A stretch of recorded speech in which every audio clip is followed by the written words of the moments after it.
Next, o banco digital que faz acontecer. Boa noite. Boa noite. Você tem visto no noticiário que um casal foi condenado pela morte da adolescente Vitória Gabrielli. O que você talvez não saiba é da importância que dois cães tiveram para que esse crime fosse resolvido. O treinamento oferecido já ajudou a elucidar muitos crimes. São cães da raça Bloodhound, extremamente dóceis e inteligentes.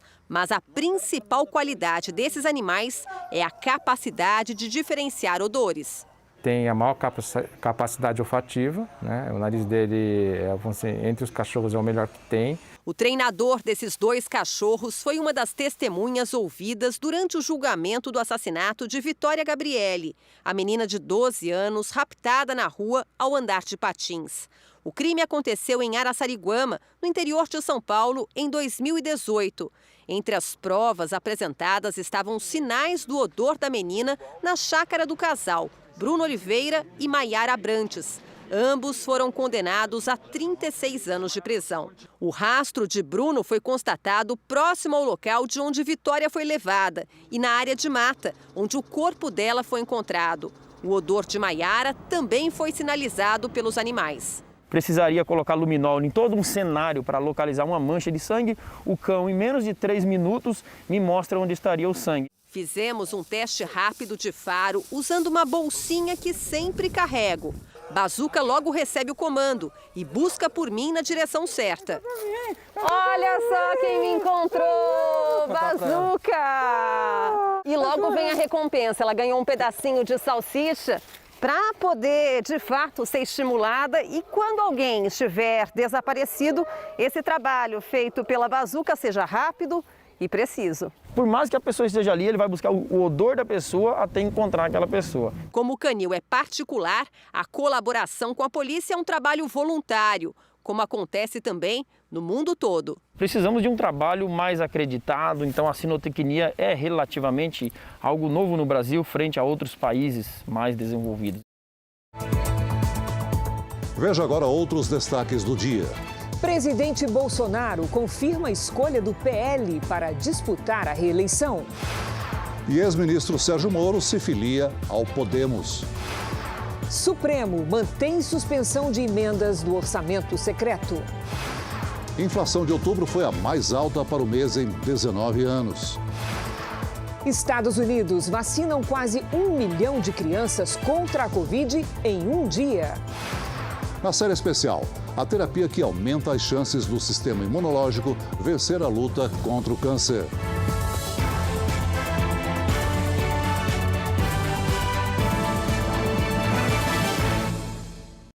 Oferecimento Bradesco. Abra sua conta grátis pelo app.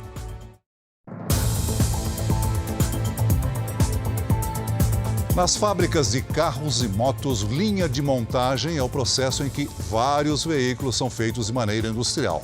Mas em São Paulo, uma operação revelou uma espécie de linha de desmontagem. As motos roubadas eram levadas para endereços onde criminosos retiravam rapidamente as peças que seriam revendidas em seguida. São 5h35 da tarde. O motorista desce a plataforma do guincho lotado de motocicletas roubadas no chamado quadrilátero das motos, bem no centro de São Paulo. Logo, vários homens começam a descarregar o guincho. As motos são levadas para dentro das lojas, onde também funcionam desmanches clandestinos. Em poucos minutos, o guincho é esvaziado. Depois, as imagens mostram os suspeitos carregando um outro caminhão com as peças das motos que foram desmontadas. O motorista seguiu para uma entrega numa revenda ilegal. Durante 6 meses, os investigadores da Delegacia Seccional do Centro registraram a ação das quadrilhas que comandam a receptação e a venda de peças ilegais. Aqui, um caminhão-baú foi flagrado depois de ser carregado com peças frias numa dessas lojas. Ele seguia para entrega em outra revenda. Hoje, a polícia vistoriou 83 endereços suspeitos. Os investigadores encontraram milhares de peças sem procedência que ficam expostas nas lojas para qualquer um ver, bem no centro da maior cidade do país. Para vistoriar tanta irregularidade, a polícia precisou fechar o acesso às ruas inteiras. Aqui a fachada modesta da loja escondia o verdadeiro negócio do dono. Nos fundos do imóvel havia um desmanche clandestino. As motos são cortadas aqui, ó.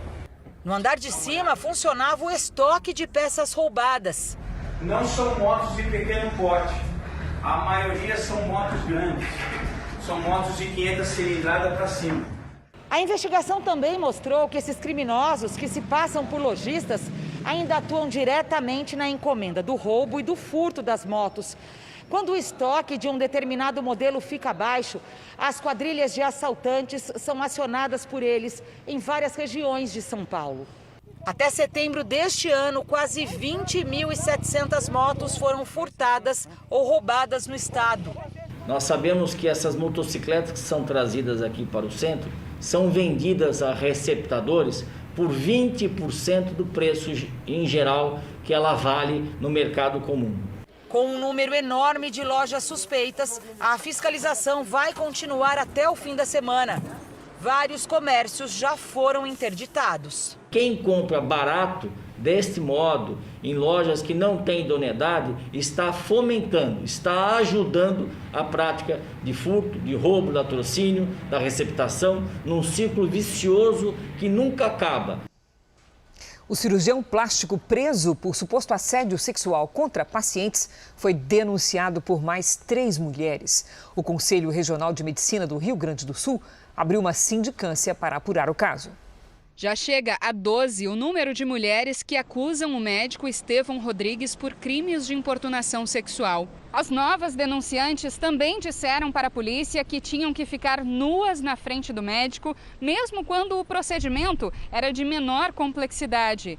Elas contaram que teriam sido acariciadas.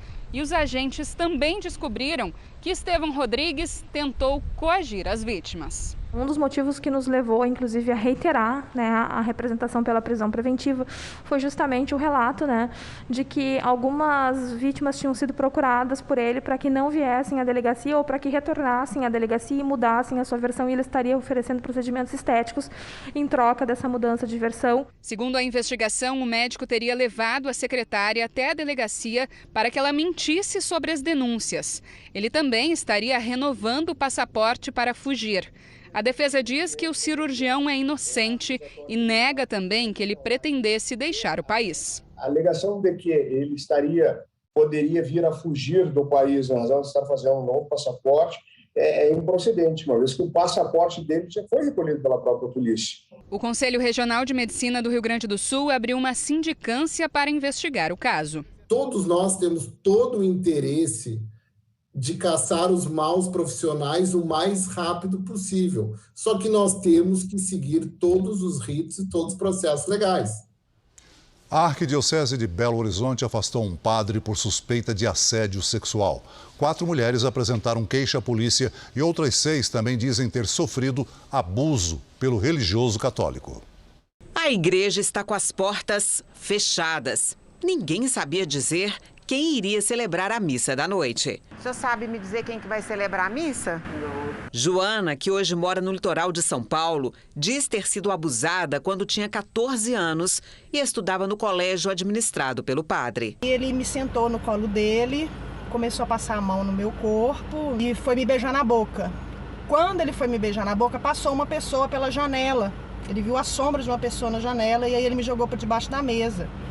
Eu fiquei totalmente desconcertada, eu tinha 14 anos, não tive reação. Frequentadores da igreja, alunas e funcionárias do colégio relatam uma abordagem semelhante. Ocorria praticamente quase todas as sextas-feiras, pelo menos uma vez por semana. Nós tentamos falar com o padre na igreja, no colégio e na casa dele, mas não obtivemos resposta. Na página da igreja em uma rede social, o padre diz que foi ele quem pediu o afastamento temporário e que vai cuidar da saúde. A Arquidiocese de Belo Horizonte afirma que decidiu pelo afastamento depois de analisar o processo e que confia na justiça. O padre José Carlos Pereira foi denunciado oficialmente por 4 mulheres que já prestaram depoimento.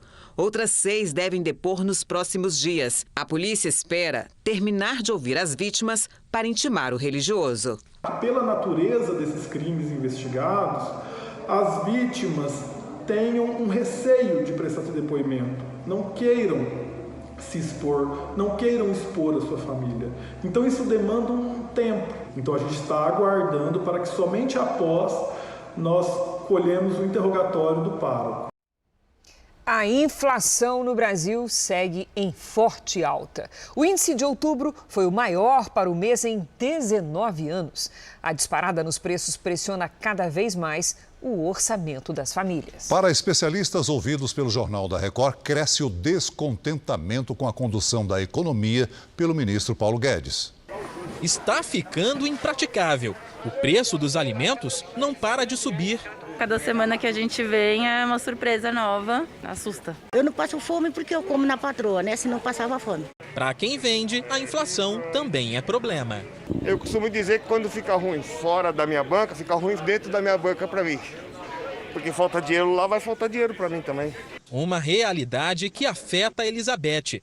Desempregada, a moradora de Bangu, na zona oeste do Rio, sente o padrão de vida vir abaixo a cada dia. Tivemos que reduzir a carne, passar para o frango de repente não tem também, tivemos que passar para o ovo, tudo ficou bem mais difícil. Dessa vez não teve escapatória, todos os produtos e serviços pesquisados pelo IBGE tiveram aumento. Transportes e alimentação foram os que mais pesaram no bolso. Só o etanol ficou 67% mais caro de um ano para cá. Já a gasolina subiu 42% no mesmo período. Alguns produtos importantes subiram muito de preço e estão impactando todos os outros, principalmente o preço da gasolina e o preço da energia elétrica. Os dados do IBGE indicam que a inflação voltou a subir em outubro. O Índice Nacional de Preços ao Consumidor, o IPCA, teve um aumento de 1,25%. No acumulado dos últimos 12 meses, já são 10,67%. Nesse período, itens do cotidiano dos brasileiros dispararam. O açúcar refinado subiu mais de 47%. O café aumentou 34%. O frango subiu mais de 33%. A energia elétrica residencial disparou 30%. Para especialistas, a crise é um reflexo de equívocos na gestão do ministro da Economia, Paulo Guedes. O Ministério da Economia abdicou de ajudar no combate à inflação, né? Inclusive, o ministro da Economia tem falado dessa forma, né? Tem jogado no colo do Banco Central o que fazer em relação à inflação. E a gente sabe que a economia não funciona dessa forma. Os investidores cada vez acreditam menos que o ministro consiga recuperar a economia. O próprio mercado financeiro se desencantou com o ministro Paulo Guedes, perdeu a confiança no ministro, né? O mercado acha que o ministro perdeu o controle da situação financeira do país. Então o mercado perdeu a confiança no ministro, além de inúmeras promessas que o ministro fez e não cumpriu. Nos Estados Unidos, a vacinação de crianças ganha velocidade. Somente hoje, quase 1 milhão de meninos e meninas entre 5 e 11 anos receberam a primeira dose da vacina contra a Covid-19. Indiana, de 5 anos, foi a primeira a receber a vacina e avisou a todos que dói só um pouquinho. I feel good because I'm really brave. Assim como ela, 28 milhões de crianças em idade escolar podem tomar a vacina no país. Elas receberão o imunizante da Pfizer, aprovado para uso nessa faixa etária no começo do mês. A versão para o público infantil também será aplicada em 2 doses, mas o imunizante tem apenas 10 microgramas, ou seja, 1/3 da dose aplicada nos adultos. Estamos muito animados. Vacinar as crianças é um passo importante para vencer a pandemia, diz essa médica. Pelo planejamento do governo, as escolas devem ter médicos e profissionais da saúde para tirar as dúvidas dos pais. Segundo a Casa Branca, a iniciativa tem dado certo. Somente em 24 horas, mais de 900 mil doses foram aplicadas e 700 mil novos agendamentos foram feitos ainda para esta semana. As vacinas estão sendo aplicadas em clínicas médicas, escolas e em mais de 20 mil farmácias como essa daqui. Seja segurando o ursinho de pelúcia ou recebendo um colinho de mãe para dar mais coragem, a criançada mostra que sabe da importância da imunização. Como disse o Otto, é preciso se vacinar para ajudar ao próximo. And I really am to help the community. Dando exemplo. Isso. Veja ainda hoje, protesto em São Paulo termina em confronto entre servidores municipais e a Guarda Metropolitana. Na série especial, a terapia que usa medicamentos para fortalecer o sistema imunológico contra o câncer.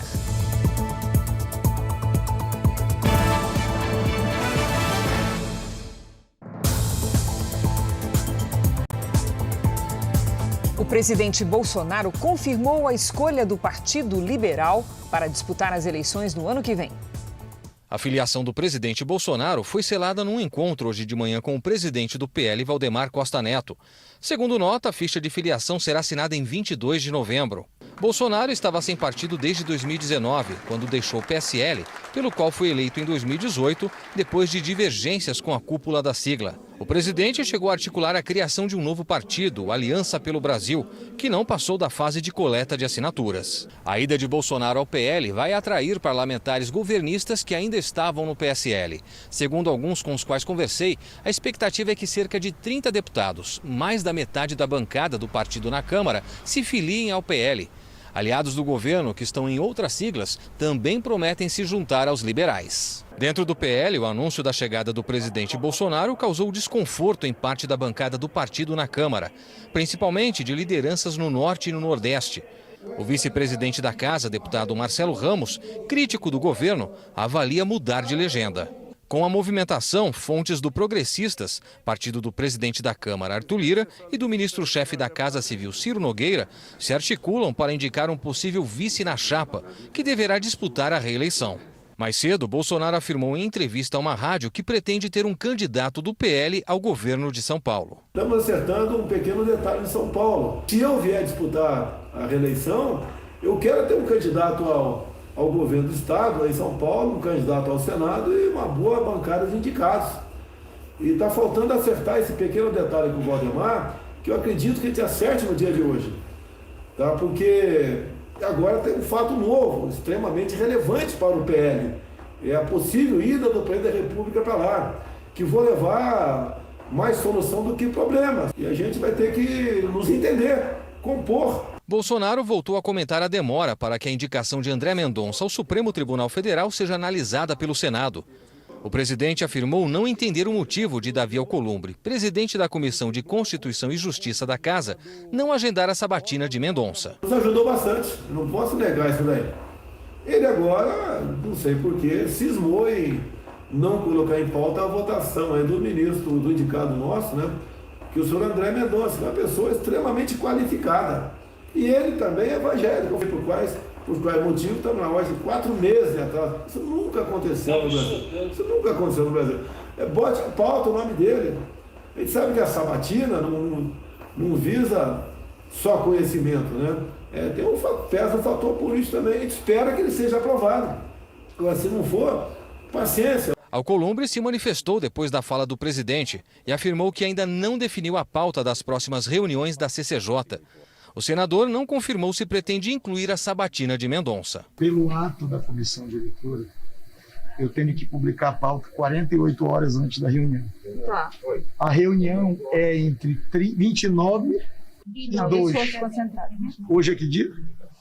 Hoje é dia 9, né? 10. Então, pelo ato, a presidência da comissão tem ainda 19 dias para decidir a pauta. Ex-ministro da Justiça do governo Bolsonaro e ex-juiz Sérgio Moro se filiou hoje ao Podemos. Moro ainda não confirma oficialmente a candidatura à presidência da República, mas se coloca como representante da terceira via na corrida ao Planalto. O Podemos escolheu o Centro de Convenções de Brasília para a filiação do ex-ministro e ex-juiz Sérgio Moro ao partido. O agora político Sérgio Moro teve aulas para falar melhor em público e não deixou passar o tema que marcou sua carreira como juiz, a corrupção. Combater a corrupção não é um projeto de vingança ou de punição. É um projeto de justiça, na forma da lei. É impedir que as estruturas de poder sejam capturadas e, dessa forma, viabilizar as reformas necessárias para melhorar a vida das pessoas.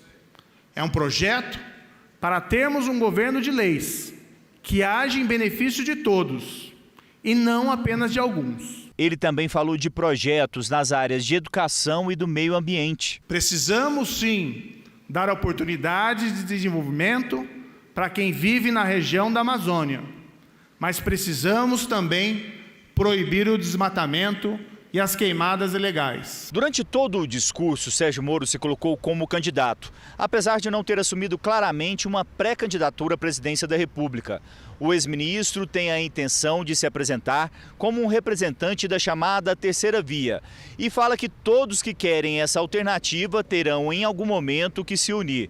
Na questão econômica, Moro defendeu medidas liberais, com a redução do Estado com as privatizações. Caso Moro não seja candidato à presidência, ele pode disputar uma vaga ao Senado. Eu nunca tive ambições políticas e sempre quis só ajudar. Mas se para tanto for necessário assumir a liderança desse projeto, meu nome estará sempre à disposição do Brasil. Agora vamos ao vivo a Brasília. O Supremo Tribunal Federal concluiu o julgamento que suspendeu as emendas de relator no orçamento, o chamado orçamento secreto. Quem tem as informações é o repórter Alessandro Saturno. Boa noite, Alessandro. Olá, Cris. Boa noite para você, para o Celso e a todos que nos assistem. Os últimos votos foram registrados no plenário virtual do STF no final da tarde. 7 ministros acompanharam a decisão da ministra Rosa Weber de suspender as emendas do relator. Foram 2 votos contrários. O placar ficou 8-2. Pelas emendas do relator, não é possível saber qual foi o parlamentar que fez o pedido da verba. Os ministros ainda votaram para que medidas sejam adotadas para garantir a transparência da destinação desses recursos. Mesmo com essa votação aqui no Supremo Tribunal Federal, pela suspensão das emendas do relator, a Câmara aprovou em segundo turno a proposta de emenda à Constituição que trata dos precatórios. Vamos ver como foi. A proposta de emenda constitucional dos precatórios foi aprovada no fim da noite de ontem por 323 votos a favor, 15 a mais do que o mínimo necessário. 172 deputados votaram contra. Os precatórios são dívidas do Estado que já foram julgadas e não podem mais ser contestadas. Eles devem ser pagos no ano seguinte à decisão judicial e ficam previstos no orçamento. Pela proposta, haverá um limite para o pagamento dos precatórios. Os recursos que sobrarem serão usados para corrigir o salário mínimo e pagar benefícios previdenciários. Mais da metade, cerca de 50 bilhões de reais, vai ajudar a bancar o Auxílio Brasil, que terá um custo total de 84 bilhões em 2022, com o pagamento mínimo de R$ 400 até dezembro do ano que vem. O governo espera que a PEC dos precatórios seja aprovada no Senado até o fim deste mês, para que o pagamento dos R$ 400 ocorra já em dezembro. Estivemos com o presidente Rodrigo Pacheco, que demonstrou sensibilidade, e eu tenho certeza que vai solicitar aos integrantes do Senado Federal que, assim como ocorreu na Câmara dos Deputados, possa fazer isso no mais curto espaço possível. O presidente da Câmara se defendeu mais uma vez das insinuações de que houve compra de votos de parlamentares com o uso do orçamento secreto. É para deixar claro de que essa narrativa de que emendas têm a ver com votação nessa casa, elas absolutamente não são verdadeiras. Aqui nós trabalhamos com líderes responsáveis, com líderes que têm bancadas que querem aprovar reformas, que já enfrentaram temas muito difíceis. Lira também afirmou que a aprovação da PEC atinge de maneira positiva diversos setores da sociedade, entre eles as empresas que lutam para manter a desoneração na folha e preservar empregos. Essa era uma proposta que fazia muitas ações boas para o Brasil, né? Você tem prefeitos com parcelamento de débitos tributários, aliás, previdenciários em mais de 240 meses. Você tem a questão do auxílio de R$ 400, você tem a questão da dinheiro com previsão para vacinas no ano de 22, você tem o auxílio caminhoneiro, você tem a questão da desoneração da folha, tudo embutido dentro de uma votação só. Veja a seguir, cidade de Caratinga, em Minas Gerais, prepara um show em homenagem a Marília Mendonça. E na série especial, os tratamentos para combater o câncer ginecológico.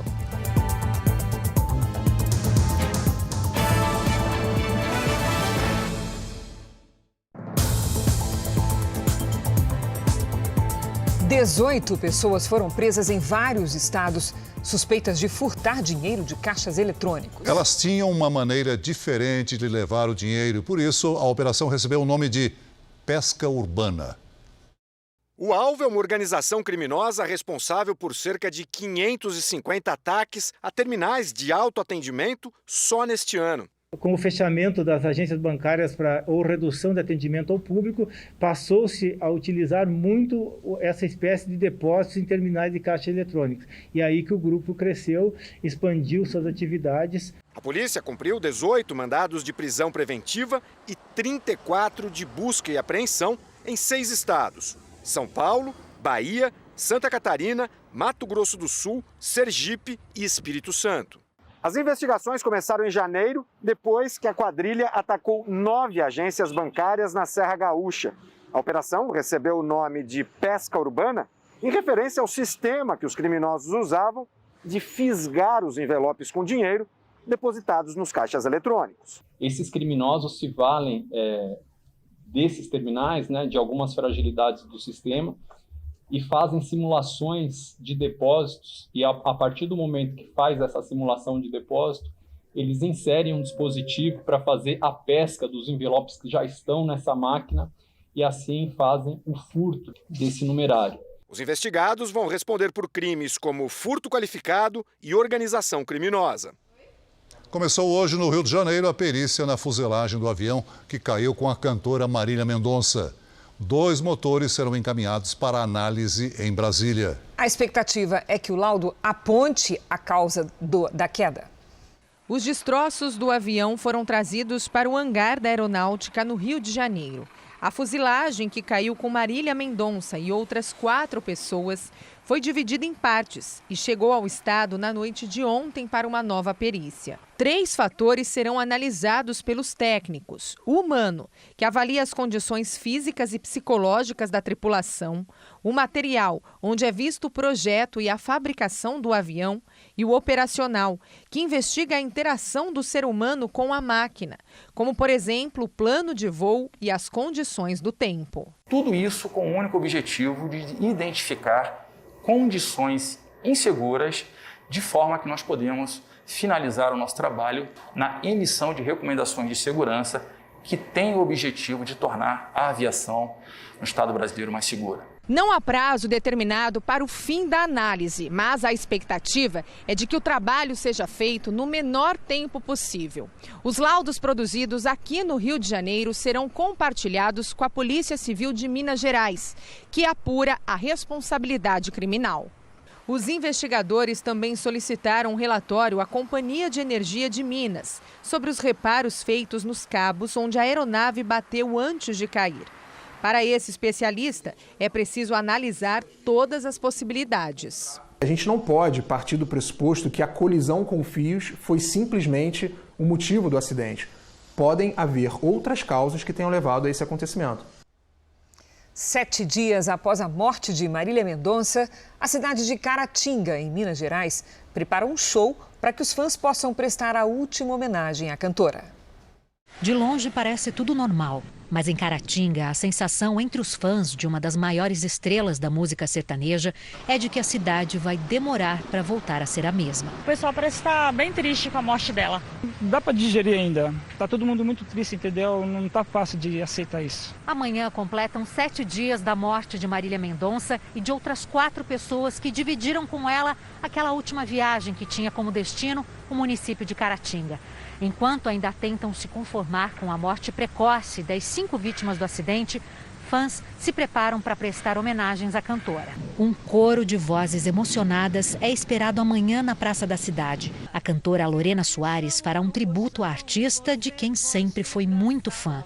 O vestido escolhido para subir ao palco foi comprado em um bazar promovido pela própria Marília Mendonça. E Lorena quer retribuir um pouco de tudo o que a artista representa para ela e para os fãs. Que as pessoas estejam presentes de coração aberto, pra gente fazer uma homenagem merecida, porque ela merece muito. Você virou saudade aqui dentro de casa.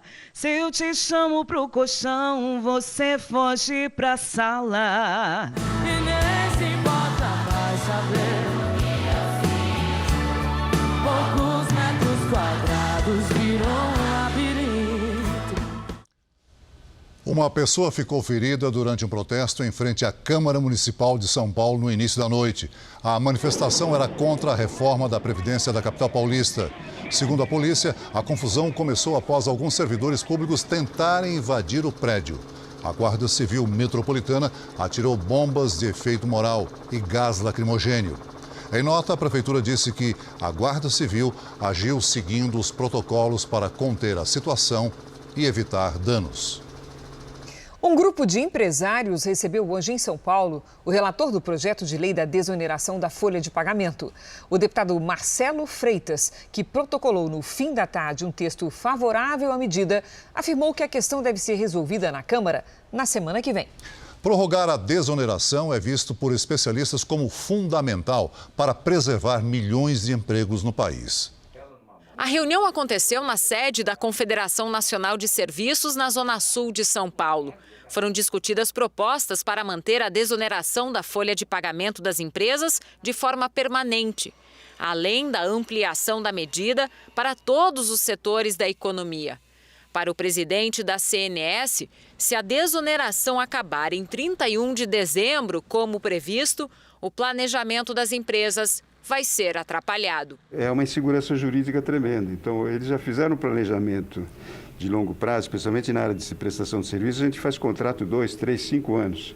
Como é que eu vou planejar agora se eu não tenho garantia de que esses setores vão continuar com desoneração, certo? A proposta atual é que a medida seja estendida até 2026.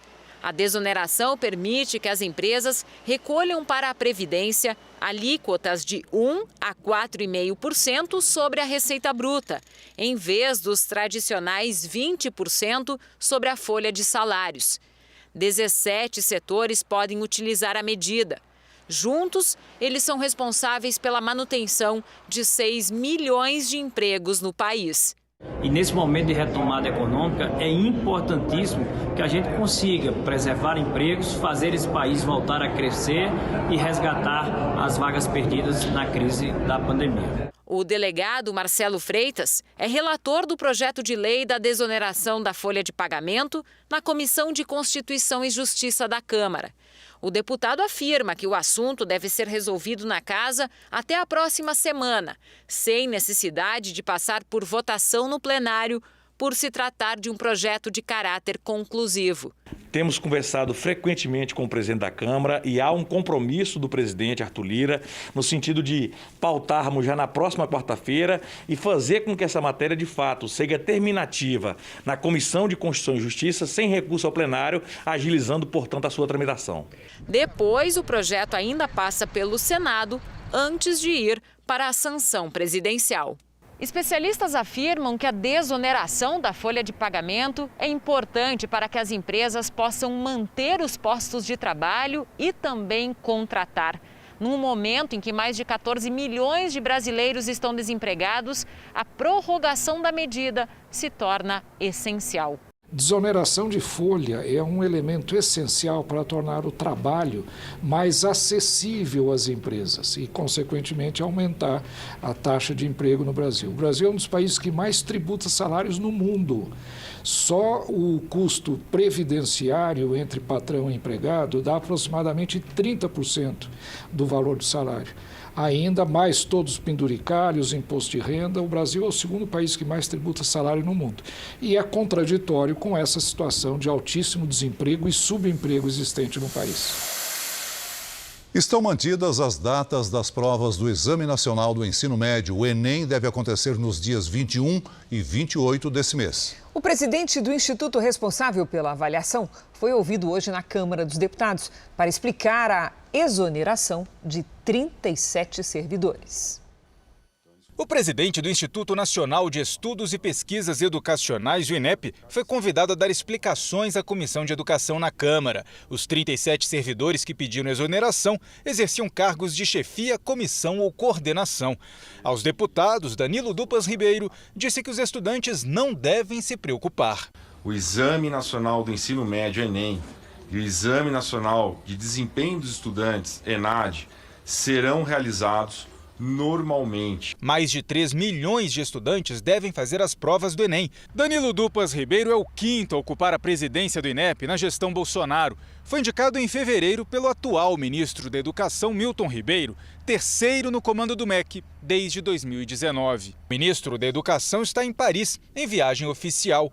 Em carta aberta, os servidores do INEP que pediram exoneração acusam o presidente Danilo Dupas Ribeiro de se esquivar de decisões. Nós vamos sentar com a associação, eu, representante do INEP, o MEC também estará, para ouvirmos os pleitos, recebemos os fatos e, se necessário também, eu já me coloco a partir de agora à disposição, inclusive, para conversar com cada servidor que entregou seu caso, se assim ele desejar. Com relação à denúncia de assédio moral, eu reforço que não compactuamos com nenhuma medida dessa, nenhum ato desse. Então nós também estamos abertos ao diálogo para conversar a respeito disso.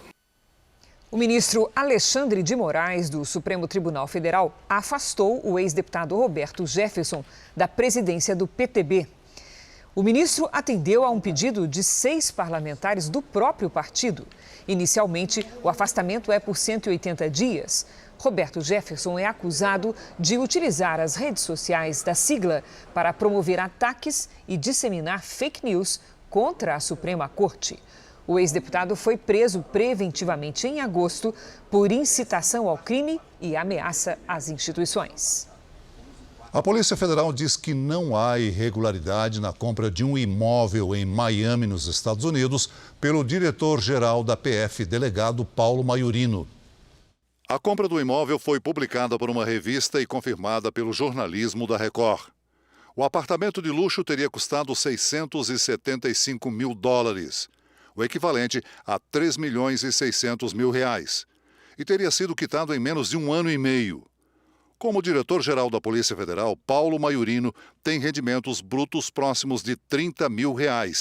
Seriam necessários pelo menos 10 anos para quitar o imóvel apenas com esse salário.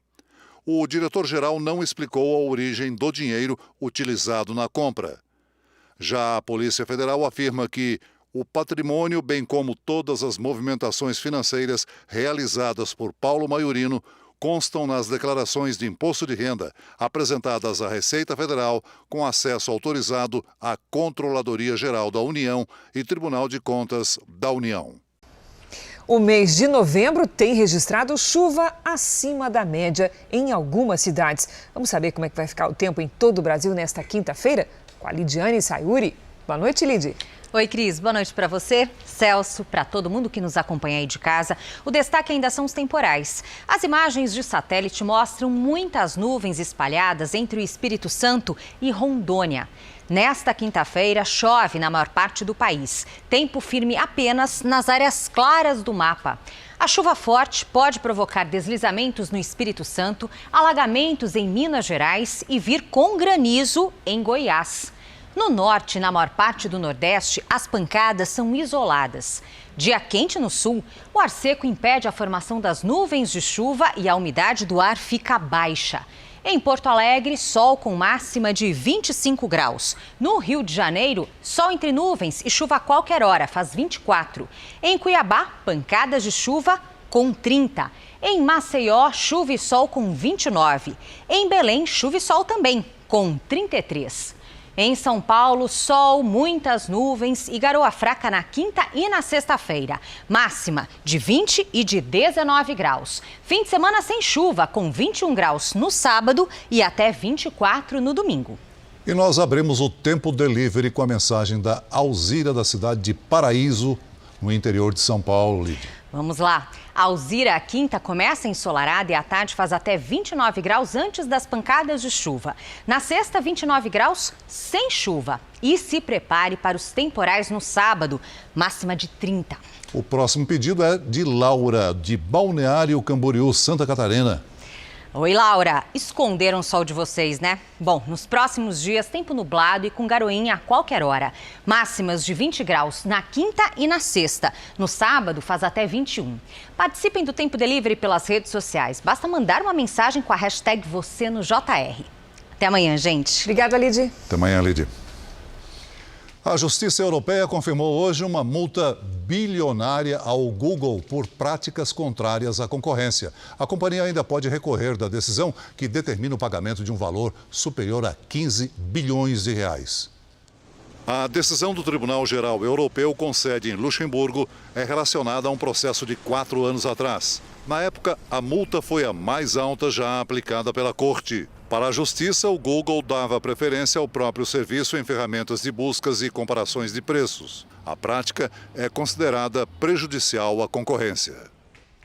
A história de um torcedor do Santos de 9 anos ganhou as manchetes nesta semana. Tudo porque ele pediu e ganhou a camisa do ídolo do Palmeiras. Foi o suficiente para despertar o ódio de alguns santistas. Mas a maioria saiu em defesa do garoto. Um time de peso que conta com Neymar e até com o Rei Pelé. A cena não sai da memória do pai. Você escutava de cima, você escutava do lado, você escutava daqui, você escutava dali, de trás. E você ficava meio assim, vou tomar um soco não sei da onde. Moisés e o filho Bruno, de 9 anos, são torcedores do Santos. E no último domingo viram o time perder para o Palmeiras por 2-0 na Vila Belmiro. Depois da partida, o Bruno, da arquibancada, ganhou uma camisa do Jailson, goleiro adversário. Foi o suficiente para começar uma confusão. É um crime, cara, é um crime, mano. Entendeu? Ele pegar e falar assim pra mim, pai, eu gosto do jogador porque ele joga bem. E eu pegar e falar, mano, fica quieto. Se alguém ouvir, tu vai apanhar. Bruno é apaixonado por futebol e pelo Santos. Ele joga na categoria de base do time e sempre frequentou o estádio com o pai. Eu não fiz nada de errado. Eu só pedi a camisa para um cara que eu gosto, que é meu ídolo também. Nas redes sociais, ele foi atacado outra vez e, com medo, decidiu postar um pedido de desculpa. Eu não sou palmeirense, eu sou santista. Sempre eu apoiei o Santos nos momentos mais difíceis. Sempre eu estava junto com o Santos. Me perdoa se alguém se ofendeu. Eu não quis pegar a camisa do Jailson, não para ofender ninguém. Bruno ganhou milhares de seguidores em poucas horas e recebeu o apoio de nomes de peso, como Neymar. Até o rei do futebol explicou que não há problema algum em admirar jogadores de outros times. A CBF prometeu camisas de todos os clubes ao menino, que foi chamado pelo técnico Tite para conhecer a seleção brasileira. Bruninho, um abraço nosso de coração. Por nota, o Santos informou que não compactua com nenhum tipo de violência e também se solidariza com o Bruno.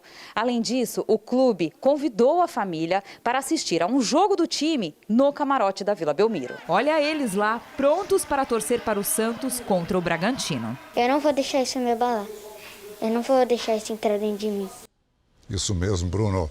Como você viu aí na reportagem, nesse momento, o Santos enfrenta o Bragantino na Vila Belmiro.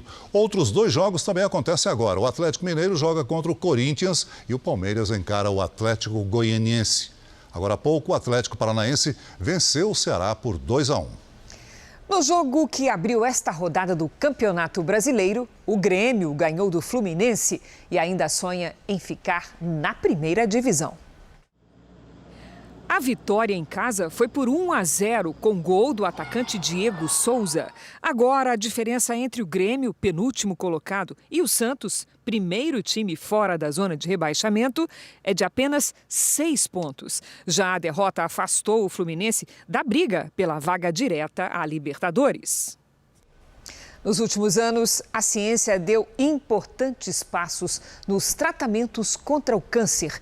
E uma área com resultados promissores é a imunoterapia, que usa medicamentos para fortalecer o sistema imunológico. Esse tipo de tratamento pode se tornar uma esperança nos casos em que a doença ataca os órgãos femininos.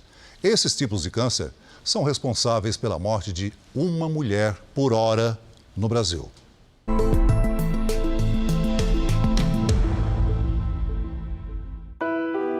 Nenhum alerta, nenhuma informação a respeito.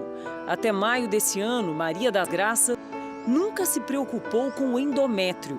Eu só ouço mulheres que têm câncer de mama. Do endométrio não ouvi nenhuma, você sabe? Eu até tenho curiosidade de conversar com pessoas que tiveram isso também, para trocar ideias, né?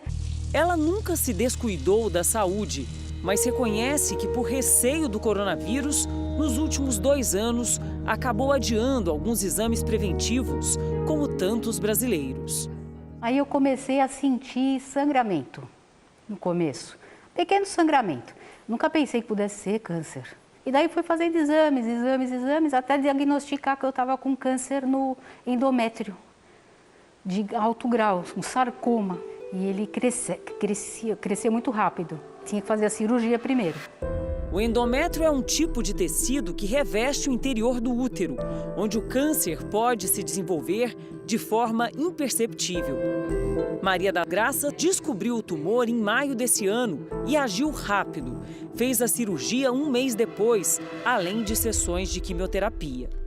O câncer de endométrio faz parte do chamado câncer ginecológico, que inclui também tumores de útero, ovário, vulva e vagina. Embora pouco conhecidos e divulgados, estão entre os mais comuns no Brasil, segundo o Instituto Nacional do Câncer, o INCA, sendo responsáveis pela morte de uma mulher a cada hora no país. No mundo inteiro, são 530 mil novos casos por ano, apenas de câncer de colo de útero. 85% deles são registrados em países em desenvolvimento, como o Brasil, onde os exames preventivos para a detecção da doença são negligenciados. A mulher ela tem que buscar o médico, buscar a prevenção dos cânceres que podem ser preveníveis, como o câncer do colo do útero, onde as meninas elas são submetidas à vacina, né, na juventude. E as mulheres fazem o Papa Nicolau dos 25 aos 59 anos, aos 59 anos, aqui no Brasil. Quando o tumor ginecológico é detectado, o tratamento passa, entre outros procedimentos, pela cirurgia, com opções cada vez menos invasivas, como as realizadas aqui no Hospital Moriá, em São Paulo, por laparoscopia ou robóticas. E a paciente às vezes vai embora em 24 horas da cirurgia, a recuperação é bem mais tranquila, com menos dor. Ela volta ao seu normal mais rápido. E quando tudo parece não voltar ao normal, e muito menos rápido, depois que esse médico descobriu um câncer atrás da cavidade abdominal, mais precisamente no retroperitônio, foram vários meses seguidos de cirurgias e procedimentos que pareciam não ter fim. Nós fizemos já então 6 ressecções, nós já fizemos quimioterapia, a quimioterapia foi completamente ineficiente, só deu uma reação colateral, né, que a gente fica prostrado, fica aquela coisa ruim, mas não teve resultado contra o tumor. Aqui no Hospital Moriá, em São Paulo, os médicos apostaram na imunoterapia, considerada uma revolução no tratamento do câncer. Apesar de não ser um procedimento popular no Brasil, por conta do custo, a imunoterapia tem apresentado bons resultados no tratamento e até mesmo na cura de pacientes graves em vários tipos de câncer. Melanoma, como eu falei, que é um câncer de pele, né, importante dizer, mas é um câncer de pele agressivo. Pulmão, super importante. Câncer de rim, câncer de bexiga. Hoje, câncer de mama tem algumas indicações, poucas mais tem. Câncer de cabeça e pescoço. Mas como funciona a imunoterapia? Imagine um campo de batalhas ou um cenário assim com 2 vias. De um lado, as células de defesa do nosso organismo e do outro, as células cancerígenas. Como o próprio nome já diz, a imunoterapia é uma técnica que usa drogas específicas para tentar acordar e ativar esses soldados, enquanto esse outro grupo age com rapidez e agressividade. Ele basicamente acelera o sistema imunológico. Quando responde, ele tem respostas duradouras, que eu me atrevo a chamar de cura, porque quando a gente avalia pacientes vivos mais de 5 anos, é uma taxa bastante significativa, tratando-se de pacientes que eram incuráveis até pouco tempo atrás. Foi assim que o médico urbano ganhou mais que tempo, mas principalmente qualidade de vida, quando todos os demais métodos pareciam insuficientes. O que é a grande vantagem? Ele evoluía rapidamente, cada 3 meses eu tinha que operar, e agora eu estou 1 ano sem operar. Então, outra coisa, ele está agora de 7 centímetros, está pequeno, mas a gente já vai fazer a ressecção agora, porque pequeno melhor também. Não importa a técnica, mas quem enfrenta o câncer normalmente encontra forças num outro tipo de terapia. Além dos medicamentos, o apoio dos profissionais envolvidos, da família, dos amigos. Uma imunidade indispensável a qualquer tratamento. Se acordar de manhã, aquele nascer do sol e poder ir caminhar na praia, é gratidão a Deus por cada segundo, cada minuto. Para mim, Ele me deu uma segunda chance. E eu estou aqui, firme e forte, para viver mais e melhor, porque eu quero viver muito.